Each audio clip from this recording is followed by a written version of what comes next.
এটা করলাম। যে এই না এই এটা খুলবেন না, এটা আবার যেভাবে যেভাবে খুলবেন এইভাবে লাগাবেন। এই যে ডামটা ডামটা ভালো একটা জায়গায় রাখবেন।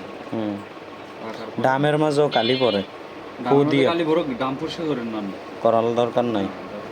আচ্ছা, পরে এই যে দুইটা নাট করবেন ব্লেড আলাদা ইয়ে করলে দেখবেন যে এটা সুরা দিলে যে কালি কালি করে এমনি বাড়িতে ফেলে এটার মাঝে যা কালি থাকে না। এই যে দুইটা নাট করলে এই ব্লেডটা আলাদা হয়ে যাবে। পরে গেলে এই যে গিয়ারটা সুরা দেবেন এমনি কাজে করতেছে। আবার হালকা একটু ঝাঁকি দিয়ে ফেলায়া পরে আবার এই নাটশো এটা লাগাবেন। পরে এই যে গিয়ার লাগে যে লাগে এটা গিয়ার মিলাইবেন, মিলাইয়া বসাবেন। বসায়া যে গিয়ারের সাইড এদিকে মোটাটা আর যেটা নর্মাল ফ্রেশ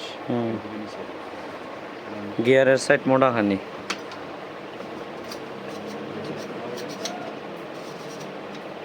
যদি ভিতরে না রয়ে সমস্যা হবে কিন্তু বেরিয়ে গেছে।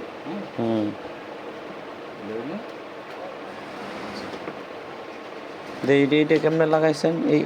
এইটাও লাগাইতে পারি না। হ্যাঁ, এইখান এটা ম্যাচিং।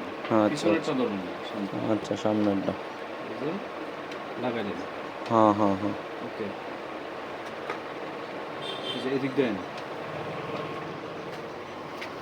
এই যে এটা উপরে মাথাটা এনে থাকবো। এই যে এই কানাডার সাথে এটা ম্যাচিং করে লাগাবো।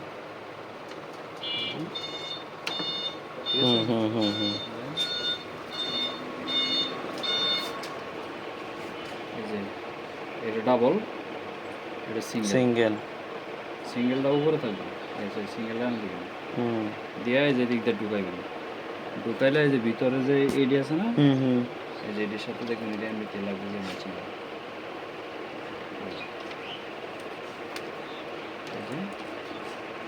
যে এমনি চাপ না দিয়ে যে আনে দিবেন, হয়ে গেছে। ঠিক আছে। ভিতরে দাম যেটা থাকবে এটা হচ্ছে সামনের সাইড।